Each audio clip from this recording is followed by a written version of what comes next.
Hi, my name's Andrew Dudley and this is Earth Live, a webcast featuring interviews with people working on the front lines of conservation and human rights. Today we have the pleasure of speaking with Ynzo van Zanten, a Chief Choco Evangelist at Tony's Chocolonely, who's joining us from Amsterdam. Welcome to Earth, Ynzo. Thank you, Andrew. Great to be here. So, Choco Evangelist, I have to ask, well, that sounds like a cool job. What is it you do? I tend to say I have the best job in the world, or the colleague that invents all our chocolate bars has the best job in the world. So it's a neck and neck race. The Choco Evangelist, I think traditionally you might call it a spokesperson, but it's slightly different within our company, because I always say I do less than spokespersons because I don't have too much crisis communication to handle, and I do slightly more than normal spokespersons, because for us, telling the story is really such an essential way of conveying the message of what's happening in the cocoa industry and what we do as a company in that industry. So I used to travel the globe and the galaxy and beyond to tell the story of Tony's, of the cocoa industry. And nowadays I do it through funky tools like what we're doing right now. Thank you. And I'm just, let's talk about the history of your company. So you guys have set out to make 100% slave-free chocolate the norm. Some people might be surprised to hear that the chocolate they're eating has slave labor involved in its production. Tell us a little bit more about that. Yeah, well, unfortunately, that is the bitter reality behind the sweet story of chocolate still today. In the two major cocoa producing countries in Western Africa, so that's Ghana and Ivory Coast, there's more than 1.5 million children that work under illegal and hazardous situations, of which at least 30,000 are subject to something that can seriously be considered modern slavery. And we think that's ridiculous for a product that everybody should be able to enjoy, right? Chocolate is a treat to get, to eat, to give, but it isn't a treat for everybody in the whole value chain of cocoa. So we're trying to create that awareness. We're trying to change the industry from within, and also hope to inspire the rest of the industry to really work towards that 100% slave-free chocolate as a norm in the world of chocolate, which unfortunately we're still a long way from today.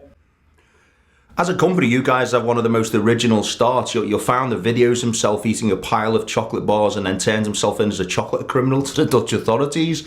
What happened there?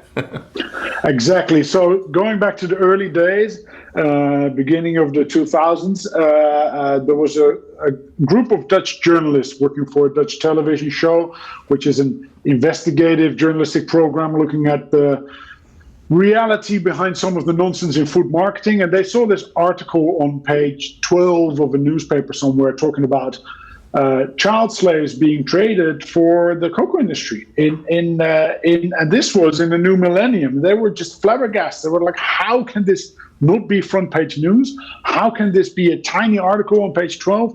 So they started investigating, and they realized that this was a widespread but very unknown problem in the chocolate industry. But unfortunately, being a small production company and a small television show from a small country called the Netherlands, not too many chocolate producers were interested in doing an interview with these journalists. So they had to come up with a creative way of creating a bit more attention. So what Teun, the name giver of Tony's Chocolonely, did, the journalist, was put a camera on himself and eat a dozen of chocolate bars, of which he knew that somewhere in the value chain of these bars there had been forced child labor. And he called the international alarm number and he said, I want to turn myself in as a chocolate criminal, indicting himself as a chocolate criminal. Why? Because he reasoned, well, by consuming and buying chocolate, which I know that there's forced child labor somewhere in that value chain, I make myself complicit to financing that modern slavery. And that is illegal. So in the end, he even had a court case set up against himself, of which the judge, after a lengthy pretrial, said, morally, you're completely right, but legally, judicially, I can't prosecute you. So then he said, you know what, I'll change the system from within, and I'll start my own little chocolate company called Tony's Chocolonely. So Tony's, the international name for him, Teun, and Chocolonely for his lonely battle in the chocolate industry, hence the unpronounceable brand name that we still go by today, Tony's Chocolonely. But it always is the beginning of a discussion, I say. So it helps to have this weird brand. It really is a fascinating story. So take us a little bit on the journey from there to now. I mean, you're the number one brand in the Netherlands, and now you trade in the USA and the UK. What's that journey been like? Yeah, so it hasn't been easy, I got to say, but a wise British Prime Minister Churchill once said, success is going from failure to failure without losing enthusiasm. And I think we're really passionate about chasing this mission of 100% slave-free chocolate. And it's been a bumpy ride, and we never intended to become a successful chocolate brand. We seriously just wanted to create awareness around this serious issue in the cocoa industry. But we noticed that by growing aggressively, we can make more impact because it inspires more companies, because they really notice our success and then start copying what we're doing. And they copy sometimes not exactly what we meant for them to do, but then we'll have a discussion with them and talk to them about copying our value chain model, so which is really entails paying a fair price to the farmers in the beginning of the value chain, creating these long-term relationships with these cocoa farmers and the cooperatives that they united in, helping them increase productivity on their farms, et cetera, et cetera. So this was, we launched 15 years ago. We just had our 15th anniversary a couple of months ago. And we launched in the Netherlands because that's where we're from. And then you would think that normally you would expand towards Belgium and Germany, which are our neighboring countries. But we expanded towards the US as our first or our second country that we launched in. Why? Because we always say if you want people to notice you, you better make a bit of noise in the backyard. And the US is a major market for many of these big chocolate players. So we want them to notice us, so that's why we launched in the US. But now we're available in about 30 countries across the world. So indeed, US, UK, Germany, Austria, Switzerland as a region, Holland, the Nordics, France, Belgium. But we also launched in Taiwan a couple of weeks ago, New Zealand a couple of months ago. So I wouldn't be so pretentious to say that we're a global brand, but I would say we're becoming a globally available chocolate brand pretty quickly, which is good. Because for me, it's not about us growing. It's about us creating and helping a movement of change within the chocolate industry, helping create awareness amongst chocolate consumers about what they are consuming and how they can be part of that movement too. Congratulations. What an amazing achievement from you guys.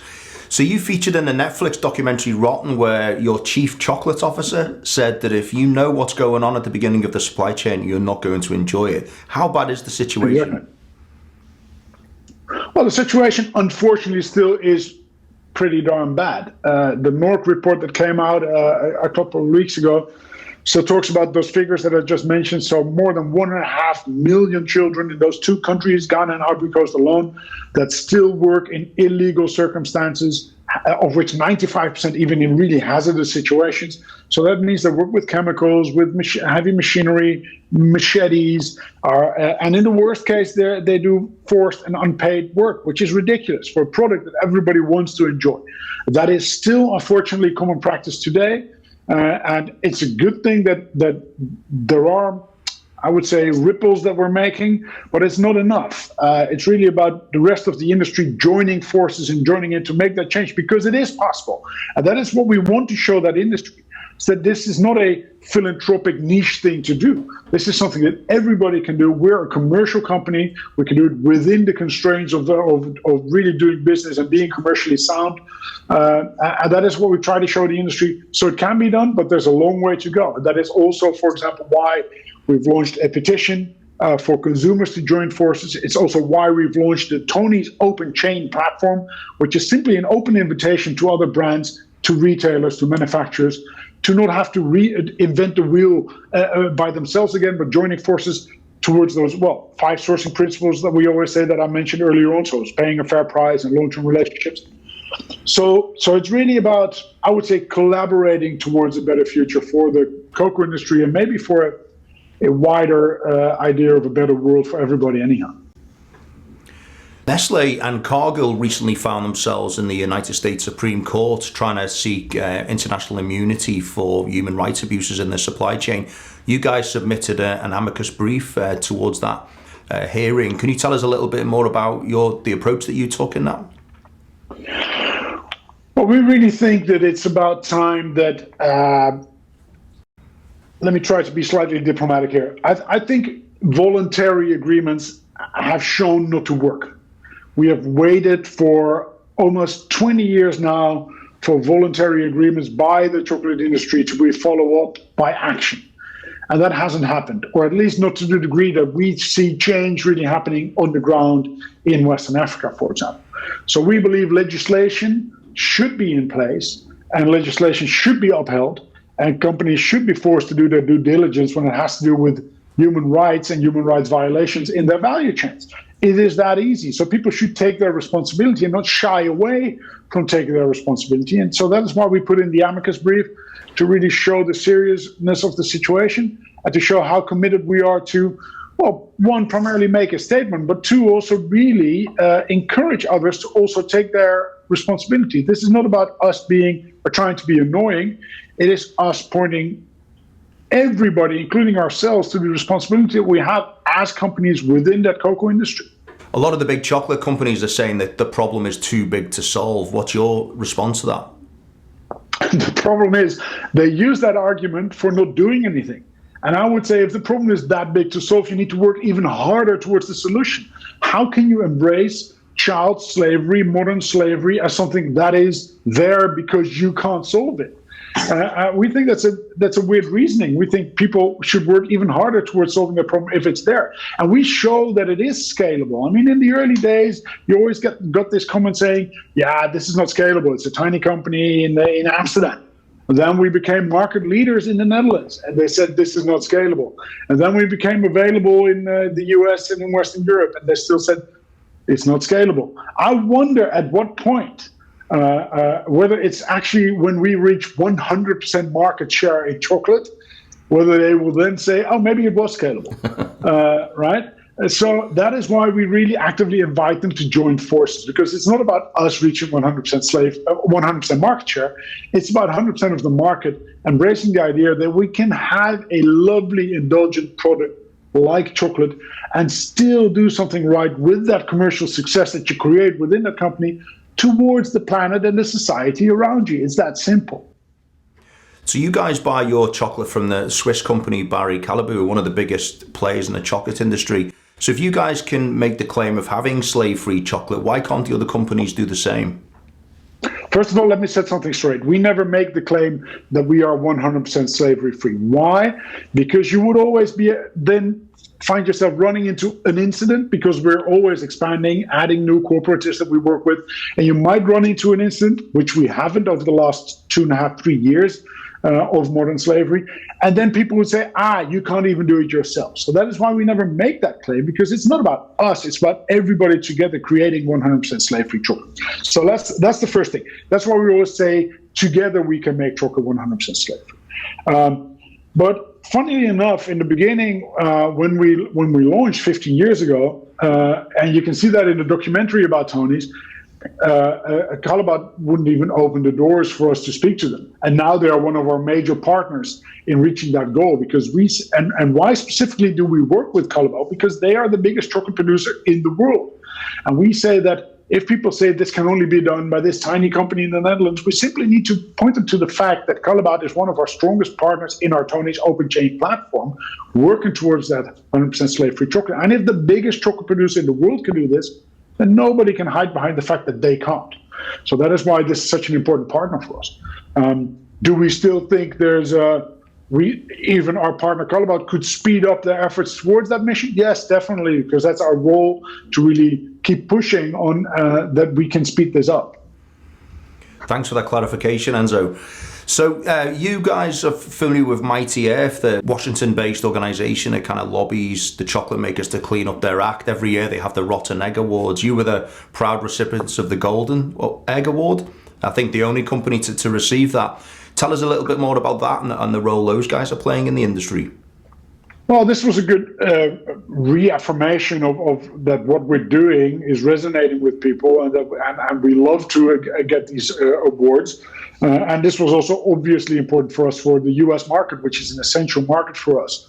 Because one, it's a very big market simply commercially, but two, most importantly, if you're big in the US, then all the chocolate companies will definitely notice you. So that is why that market is so important for us, and that is why this affirmation of what we're doing is actually the right path that we're on. So this was a great thing to receive for us. I noticed one thing, becoming a customer, you guys are the only chocolate that we eat, and you have these uneven chocolate bars. So when you try and break them off, it's very difficult to do it. Can you tell us what was the inspiration behind moving to an unevenly divided bar? Yes. I actually have one ripped out of the packaging here in front of me, because I am not immune to eating our own bars either. The idea was that when you're a small company, you need to be creative in how to convey your story. So that is, for example, why us as Tony's, from the early days, we've never spent a single cent on paid media. It's always been word of mouth. And that is why for us, it's so important to find these people that we call our serious friends. Those are the consumers that actively spread that mission amongst friends and families, because those serious friends are our ambassadors. Mm-hmm. Now, we realize that when we talk about how unequally divided the world of cocoa has always been, it was weird that chocolate bars for the last decades or maybe even centuries have always had this perfectly evenly divided, almost Excel spreadsheet kind of shape, right? Utterly boring.